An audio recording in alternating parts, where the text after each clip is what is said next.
the theme for this message today is There is Hope.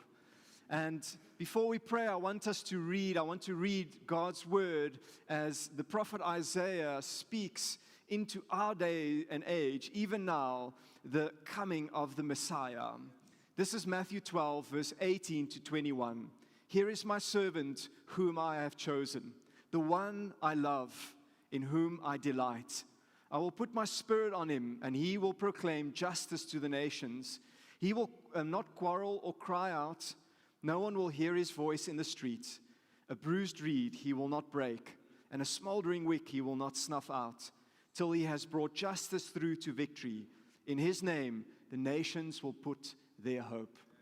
God, we come this morning in reverence and awe of this beautiful prediction, this prophecy of the Messiah, the King of Kings, the one who would come to bring justice, the one who would come and restore hope to the hopeless. And Lord, we stand in awe of you. We stand in awe and wonder that you would go down from your throne in glory and step down into our broken world and take the weight and the punishment and the dirt of it all on yourself for us, to redeem us. Who is man that you are mindful of him? Who is the Son of Man that you would care for him? Lord Jesus, we're in awe of what you did for us. And so this morning, as we get into your word, may hope be restored in every hopeless heart. May every bruised reed be put back upright. May every smoldering wick, Lord God, be set alight once again to shine in the darkness. God, and may hope be restored in every one of us and in our nation, South Africa. We thank you for this beautiful moment together. Anoint this by your Holy Spirit, I pray. Amen. Amen. Please take a seat this morning.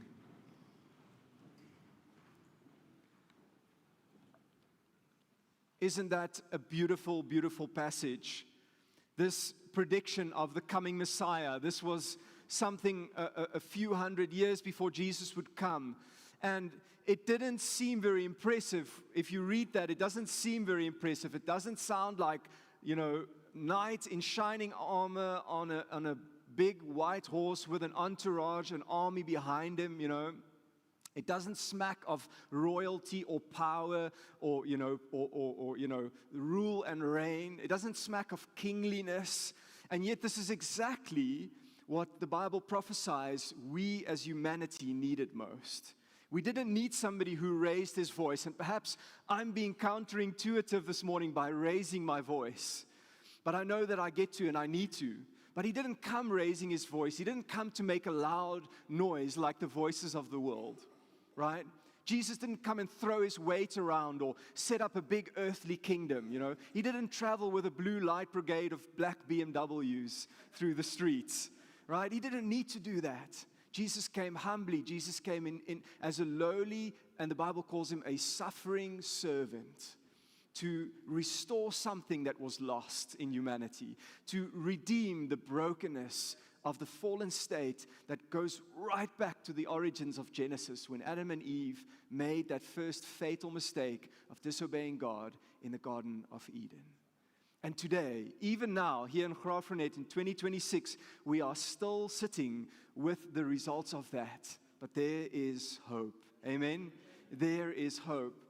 And preparing for this, I kept thinking of the name Good Friday. Why we call it that. It was called God's Friday at some point, and the name changed to Good Friday. But what on earth can possibly be good about a suffering servant, right? What on earth could possibly inspire hope about a story of the Son of God who had to be murdered on a cross? Right? Not just that he was mocked, he was whipped, he was beaten, and then he had to be crucified, the most horrible death known to man in the Roman world at that time. And in fact, crucifixion was designed to prolong the suffering of whoever hung on those nails. Something about that just seems off, right? Something about the brokenness and the pain of that doesn't make sense. And yet when we look through the pages of Scripture, we're inspired and we find hope through that, the bloody mess of that.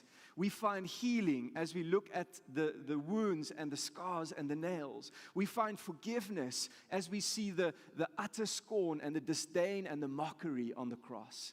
Somehow there is some beauty in that.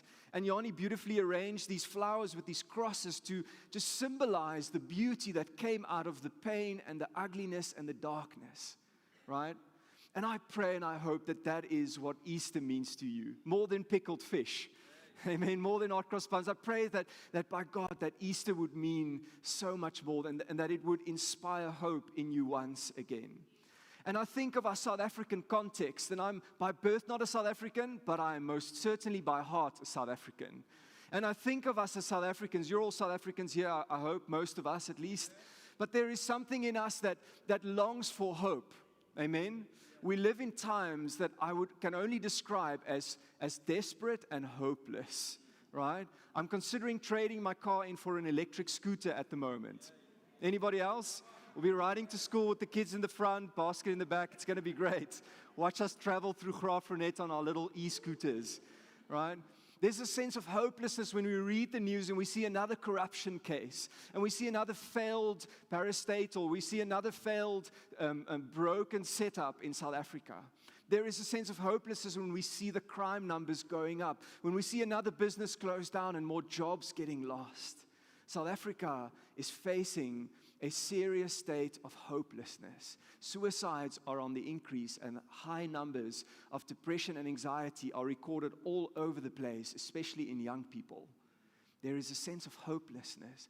And I sense the burden just for us as South Africans and for our nation as I read those words in that passage in Matthew 12. In His name the nations will put their hope. But what about South Africa? What about us? Have we put our hope in the name of Jesus?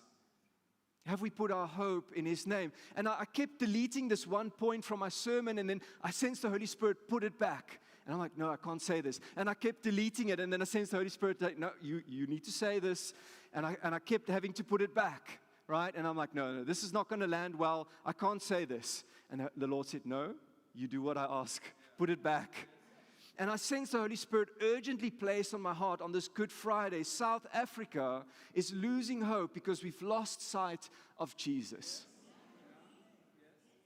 South Africa has lost hope because we've lost sight of Jesus. And I know that's a heavy place to start. I wouldn't want to have to start with a heavy place in the sermon right there. I would have wanted to start with a more uplifting place. But somehow we do need to face the reality before we can experience the redemption. Somehow we need to face the reality of our own mindsets before we can experience the redemption that Jesus has for us. South Africa is losing hope because we have lost sight of the one who came to bring hope. You see, we can get caught up in the symbolism of it all, in the beauty, if I can borrow this, and Christianity is full of that. We have holy days like Good Friday, right? We have the symbols of the cross and the resurrection, the open tomb. We have the symbols of communion, the bread and the cup, right? We have the symbol of baptism. All of these things point to something, though. They are not an end in and of themselves. Amen? Church, these things all point to one person in whom the nations will put their hope. He's not shouting. He's not yelling. He's not making a big fuss. He came down as a suffering servant. And He bends down to us, to the broken reed of humanity. And He says, I will restore that broken reed. He bends down to the smoldering wick that is South Africa. And He says, I will relight the flame. I will restore the hope in you. But you need to turn your eyes on Him again. Amen? South Africa has lost hope because we've lost sight of Jesus. You see, there's a beautiful parallel to the story of South Africa. And I really sense that God is prophetically wanting to speak to us as a church. And I hope you consider yourself part of South Africa because you are part of this nation. And the mess that we're all in at the moment affects us all, right? Not even to talk about the Middle East, and I'm not going to drag that into this, but I sense that we all need to realize that we're in the same boat. Amen? Some of us are better off than others, I will admit. Some of us have it a little easier than others, but in the end of the day, we are in the same boat. We are one nation. We are one town. We are Graafrenet. We are one church that is desperately in need of Jesus and the work of the power and the work of His blood in our lives every single day. There's a beautiful parallel to this story of South Africa as we look through the pages of Scripture and we see again and again Israel, God's chosen nation, His children, finding themselves in a pickle, actually going through discipline because they had given in to idolatry. They had listened to other voices and not the voices of the prophets that God gave them. They had been unfaithful to the lover of their soul, and God allows them to be taken into exile more than once, where they suffer, where they struggle. And in this particular exile that I'll refer to in Babylonia is not the kind that you think about slavery and having taskmasters and being forced to do manual labor, but they were actually just deported from their land piece by piece, bits and pieces of the nation. First the kings and the rulers, and then gradually more and more people were deported to this heathen nation. And they were sort of placed into the systems of society. They were given jobs, they were given land to care for. Everything seemed okay on the surface. But deep down, there was a hopelessness as they were losing their identity. And you see, in a similar parallel way as South Africans, we were displaced in a way. We were given hope perhaps from the wrong sources, and we were actually lied to, right? We all know what that's about. And in many ways, we have the same kind of hopelessness that the Israelites faced when they were in Babylon. And perhaps even deeper still, for your personal life, you're facing hopelessness in whatever crisis you're going through right now. Maybe a crisis in your health, or in your marriage, or in the lives of your children, or your business. A hopelessness that is something you face the moment you wake up every single day. God writes into the story of Israel, and they had been listening to all the wrong voices. They had been paying attention to false prophets that had been giving them false hope. And then God says, I can't handle it anymore. I cannot take this anymore. I'm speaking. And in Jeremiah 29:11, God speaks. He says, for I know the plans that I have for you, declares the Lord. Plans for welfare and not for evil, to give you a future and a hope. To give you a future and a hope. God speaks into their hopelessness. He speaks into their anger and their frustration. God speaks into South Africa, into our hopelessness, our anger, our frustration. Some of us are thinking, perhaps considering just leaving the country like so many others have. Can I call you to attention for a moment? God has a plan for this nation. God has a plan for your life. And somehow in this message, God just kept reiterating that to me. God has a plan for this nation, but God has a plan for your life as well. God has a plan for your marriage. God has a plan for your future, and it is a future filled with hope. And there may not be immediate relief. Oh man, we wish there was, right? There may not be immediate breakthrough, as much as we trust for that and keep praying for that. But we need to hold on to Him. We need to look to Him. That's why God says to Israel, no matter what other people have said, these are the plans I have for you. He says, look to me. Look at me. And so we read there in the first verse of our passage in Matthew 12, the Bible says there, look at my servant. Behold, he says, behold my servant, my chosen one. He says, I haven't chosen a politician. I haven't chosen an earthly government. I haven't chosen an earthly solution, right? I haven't chosen a bunch of rich people to fix the situation. I haven't chosen a hospital. I haven't chosen a medical aid. I haven't chosen a retirement plan. I haven't chosen any of those things. I haven't chosen earthly solutions. Look at my servant. He is my chosen one.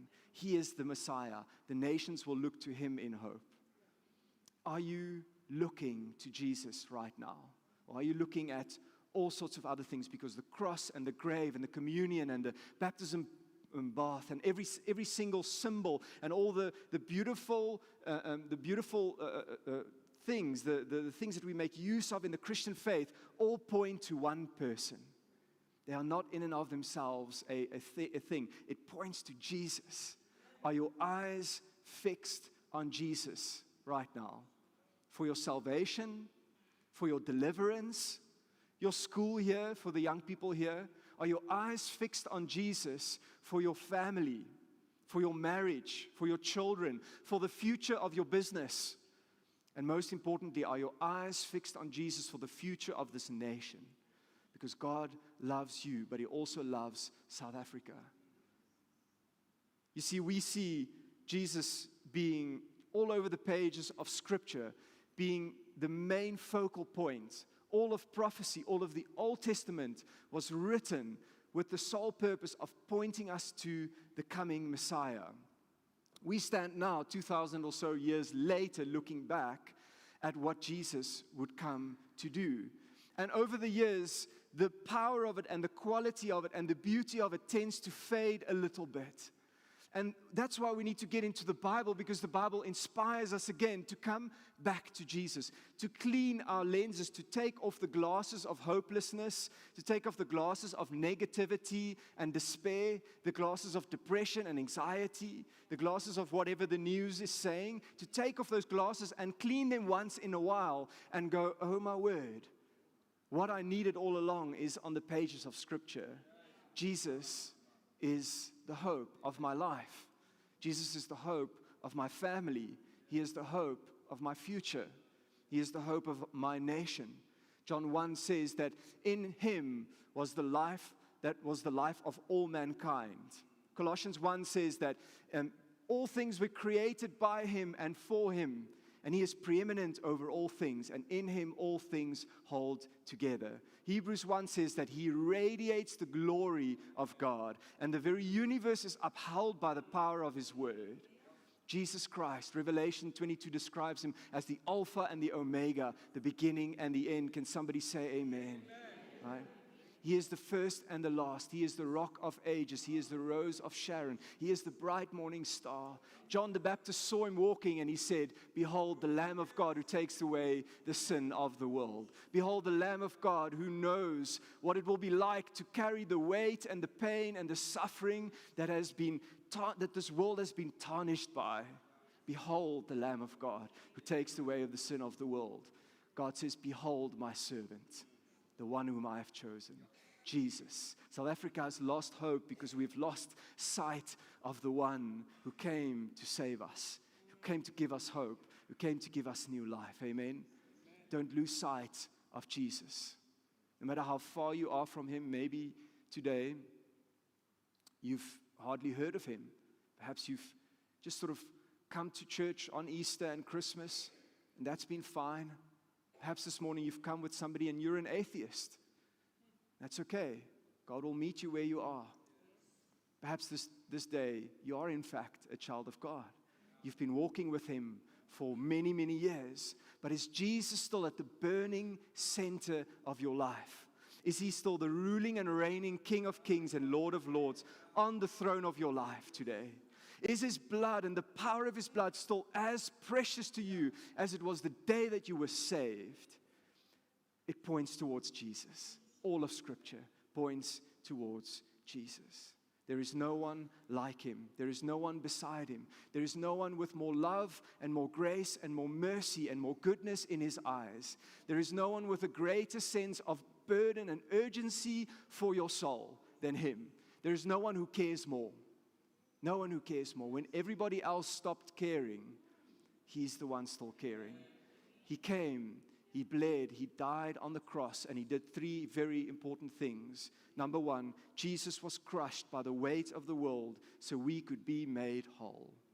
Jesus was willing to take the crushing weight of the expectations that you could never meet, the never being good enough, the never quite measuring up, the always trying to attain something bigger, something better, and South Africans know all about that. We're always trying to reach higher heights, go somewhere further, make something better of my life for my children's sake. You see, He took the weight of that expectations. He invites us in Matthew 11:28. He says, come to me, all you who are burdened and heavy laden, and I will give you rest. Learn from me, because I am lowly, I'm humble in heart, and I will give rest to your soul. Jesus comes along. He says, I'll shoulder the burden of your financial obligations, the burden of your financial debt, the stress and the fear of what will happen to my children, the burden of your health, the burden of your crisis in your marriage. He says, I've come to shoulder that. But most importantly of all, Jesus came to shoulder the burden of the guilt of sin that you could never carry. He says, I'll carry that. Isaiah prophesies, it was our weakness he carried. It was your weakness, my weakness. It was our sorrows that weighed him down. He was pierced for our rebellion, crushed, look at the language there, for our sins. He was beaten so we could be whole. He was whipped so we could be healed. And on the cross, he hung there and he shouted out, tetelestai in the Greek, which means it is paid in full. It is finished. It is done. Dis klaar, right? Gedaan. It's paid in full. The debt has been paid for, has been taken care of. I remember clearly one day just a car service and taking my car in and realizing I probably have to pay for the service because the service plan has expired.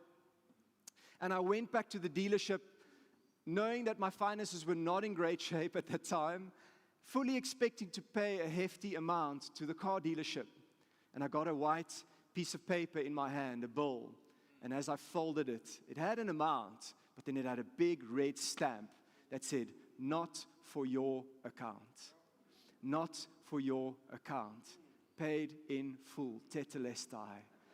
And I wonder if you could just peek into heaven for a moment and you will see there's a book, right? There's a book with everything you've ever done wrong, with every broken, fallen thing, every lie you've ever told, every ugly thought, every bad deed, every regret, everything, every fault, every failure. And there's a thick red Koki that has been drawn through every single line and a big red stamp that says, not for your account, paid in full. Jesus came and carried the weight. South Africa, if we can just turn our eyes to him for a moment. Can we turn our eyes to him and just say, thank you, Jesus. You paid my debt, the debt that I could never pay. Romans 3 verse 23 says, for all of us have sinned and fall short of the glory of God. No one is exempt. We all cannot attain to his glory. Romans 6 verse 23 says, for the wages, the cost for sin is death. But the gift of God, praise Jesus, is eternal life in Christ Jesus our Lord. You don't have to pay the debt. It has been taken care of. Look again to Jesus. Look again to your Savior this morning, church, South Africa, and let hope fill your heart as you receive his forgiveness, as you receive his cleansing, as you receive his grace, no matter what you've done. Second reason that there is hope is because Jesus conquered darkness so we could walk in the light. We see the darkness in our world. It doesn't always manifest itself in sort of spooky flying demons, but rather it manifests itself in the evils in our world, the evils of corruption, the evils of violent crime, the evils of gender-based violence, the evils of addictions, the evils that cripple our economy. We see that all around us. And it's frustrating because we can't actually see the battle that is happening behind the scene. Jesus says, I'm coming down to take care of that. I'm coming down to wield the final blow and to crush the head of the snake. And so he says, now you will walk on snakes and scorpions. You will overcome all the power of the enemy. Not just some of it, but you will walk in victory. That's what Jesus came to conquer on the cross. No longer for you to have to be a puppet to Satan and his demons. No longer for you to have to succumb to his lies and his deception and the depression and whatever that the weight is that he throws on you. No longer for you to have to walk in the guilt and the shame of what you did. Because boy, he will try to condemn you for what you did wrong. He will try to throw that old bill back in your face. Saying, oh, look at what you did. Remind him of the big red stamp that says paid in full. There is hope. Colossians 2 reads, you and I were dead because of your sins, and because your sinful nature was not yet cut away. Then God made you alive with Christ, for he forgave all our sins, not some of our sins, all our sins. He canceled the record of the charges against us, paid in full, and took it away by nailing it to the cross. He disarmed the spiritual rulers and authorities. He shamed them publicly by his victory over them on the cross. Isn't that beautiful? Not only did he take the burden and the weight of our guilt and our shame and all the filth of humanity, but he said, at the same time, I'm going to tell Satan to, in plat Afrikaans, voetsak. I'm going to use that word safely here in the South African context. It was the final death blow to Satan. And all he has now is he's basically a toothless lion running around. Don't give him any space in your life. Don't let him have a voice in your marriage, in your life any longer. He has been dealt with. He has been disarmed. On the cross, his weapons were stripped. His power was stripped. Don't let him. Don't let him. There is hope that we can walk in victory. There is hope, number 3, because Jesus wore the bonds that led to our freedom. Freedom Church, it is for freedom that Christ has set us free. It was the bonds, the chains, the ropes, the nails that held him up on the cross. It is for that reason that you have been set free from the bondage of sin. There was the guilt of sin, but there is also the bondage of sin. The very thing that keeps my carnal nature coming back to the bottle, or to the substance abuse, or to the pornography, or to the whatever.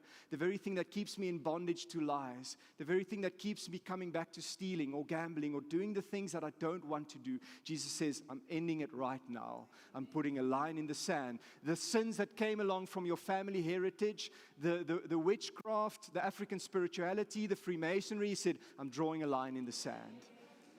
The garbage that you know, that nobody else knows about but you. He says, I drew a line in the sand. I broke the bondage of that. Paul says in Romans 6, we know that our old sinful selves were crucified with Christ. Right? Dead on the cross, so that sin might lose its power in our lives, so that alcoholism might lose its power in our communities, so that gender-based violence might lose its power, so that pornography might lose its hold, so that substance abuse and drug addiction and the list goes on and on might lose its power in our lives. Don't put a comma where God put a full stop in your life. Don't put a comma when God says it is finished. Don't entertain something that Jesus died for on the cross 2,000 years ago. Don't let it. It has lost its power over you. It has lost its power. Jesus came to restore hope. South Africa, Freedom Church, Graaff-Reinet, we are still called that, I think. Not sure. Yeah, we are. Praise God.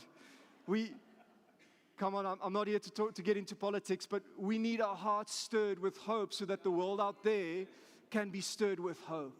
You see, we are the light of the world. If you consider yourself a follower of Christ this morning, that the very hope that is in you, Peter says, you must be able to give a reason for that hope. Not an intellectual discussion or a debate. Give a reason for the hope that is in you. Tell them that the Savior that you serve and worship died on the cross and carried the weight and the burden of my guilt and shame. I'm a different person because of that. Tell them that the crushing weight of your shame and your past has been dealt with. The debt has been paid in full. Tell them the hope that is in you because the enemy no longer has a hold on you. The devil was disarmed on the cross. One man took it all. Tell them when there's hopelessness around him, tell them about the power of sin that was broken in your life, the chains that lie on the ground today because of his work on the cross. Can somebody say amen? Amen. 2,000 years could not diminish the power of the blood of Jesus Christ. 2,000 years has not in any way taken away the power of the cross and the resurrection. The world has tried to sort of reduce Jesus to just another prophet, just one of those religious figures. Well, you can have him there in your temple. It wasn't able to do that. And we don't get to reduce him like that. The church has tried to tame Jesus, right? And try to put him in a box. It can never do that, right? He is all-powerful. He is Almighty God. He is the King of Kings. He is the Lord of Lords. He is reigning on his throne. He is supreme, seated at the right hand of the Father. And one day we will all bow our knees and confess that Jesus Christ is Lord. You might as well do that now. You might as well start now, saying, Jesus, I fix my eyes on you. Jesus, you are my hope. Jesus, I'm lost without you. I want to ask the worship team up. on the stage.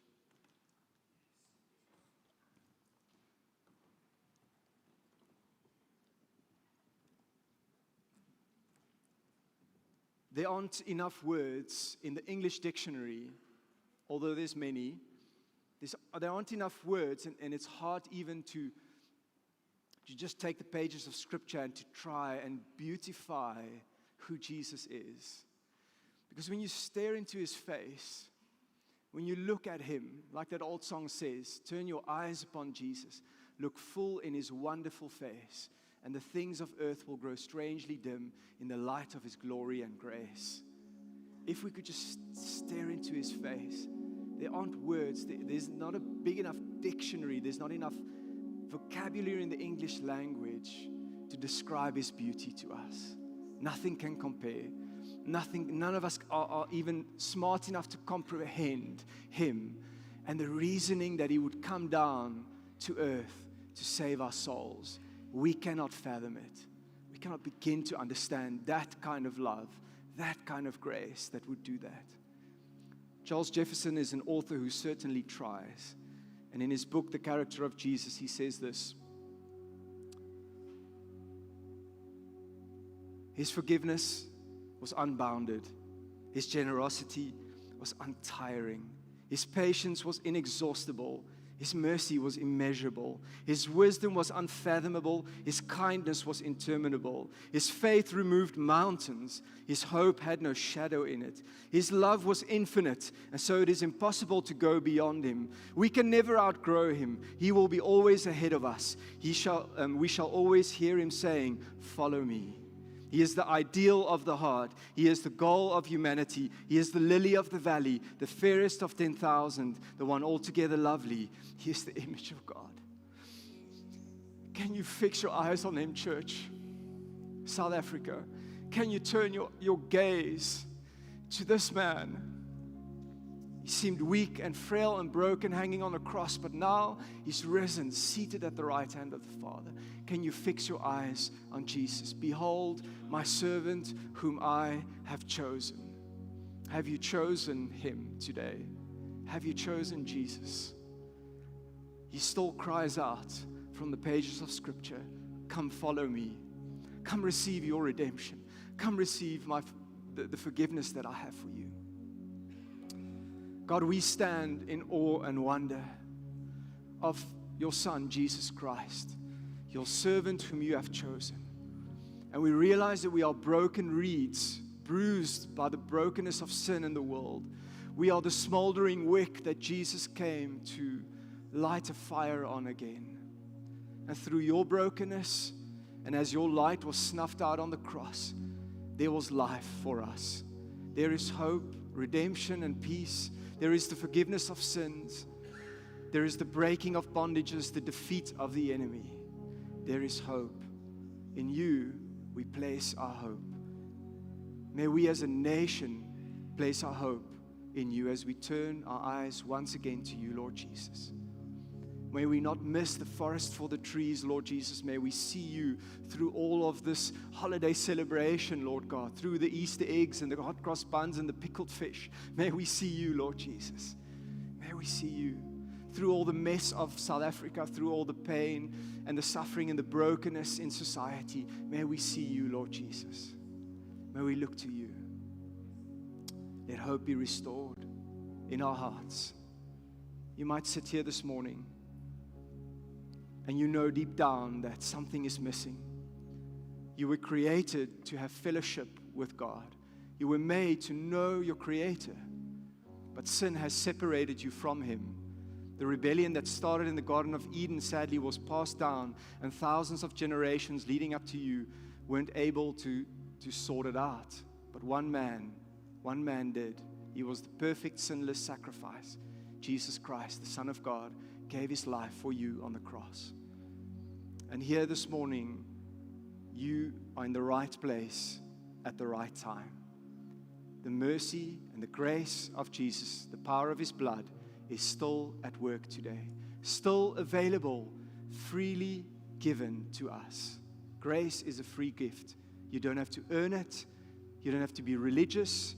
Doesn't matter your church background. whether you've ever opened a Bible or even said the name of Jesus. Nothing that you need to do, only to believe. Only to believe. Turn to Jesus. If you're here this morning, you say, Simon, I want you to pray with me.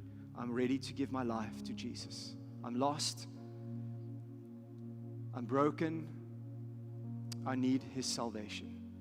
This is my invitation to you. Would you raise your hand right now? If you want me to pray along with you, raise your hand in this place as we close in prayer.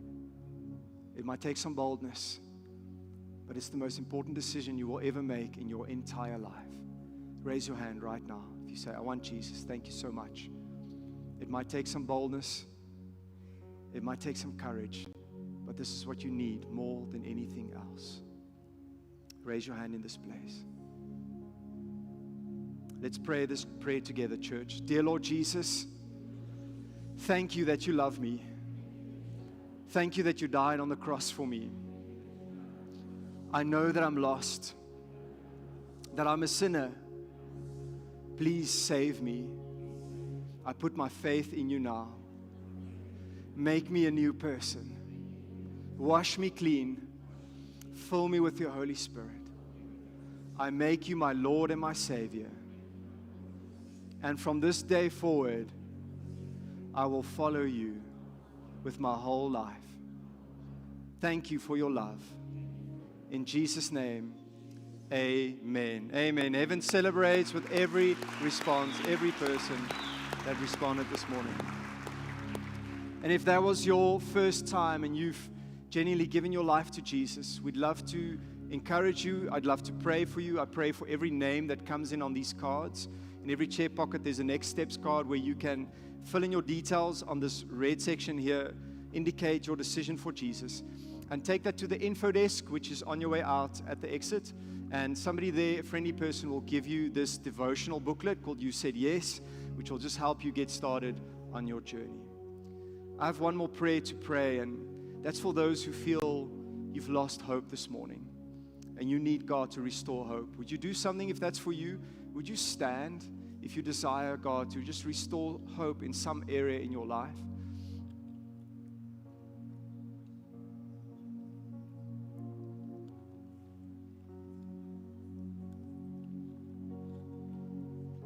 Taking a stand is a step of action and a step of faith. All over the place, on the balcony, down here on the floor. It doesn't matter who sees you. Who cares what they think? Stand to your feet.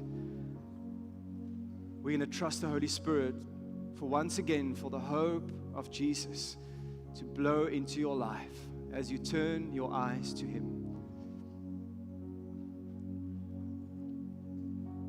Would you raise your hands to heaven if that's what you desire? You say, God, I want your hope back in my life. Wherever you've lost hope, perhaps for a relative, perhaps for a marriage, perhaps for a business, maybe for your health, your personal finances, whatever that may be, just say, Lord Jesus, restore your hope to me. Lord Jesus, I fix my eyes on you. Lord Jesus, I once again bow my knees before you. Restore your hope to me. Thank you, Lord Jesus, that you've given us a future and a hope. Those are the plans that you have for us. And I pray now, Holy Spirit, that you would come and flood everybody's life here, everybody's thoughts, their hearts, their marriages, their businesses with fresh hope. In Jesus' mighty name. Blow over these people, Holy Spirit, and come and fill our hearts with new hope through the Holy Spirit. Over South Africa, we pray that new hope would blow through our nation, would restore what has been stolen, what has been broken, blow new hope into us as a nation. Thank you, Lord Jesus, for your hope.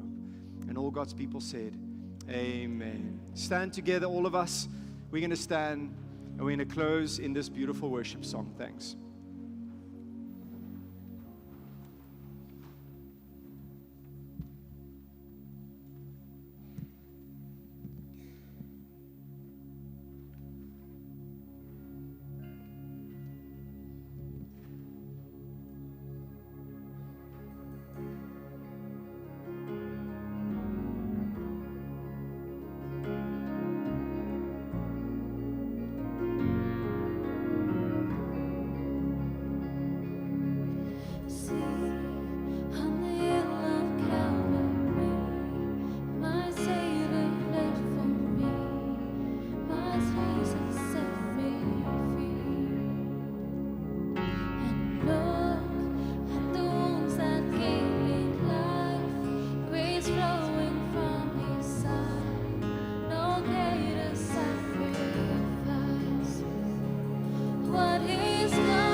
give God some praise.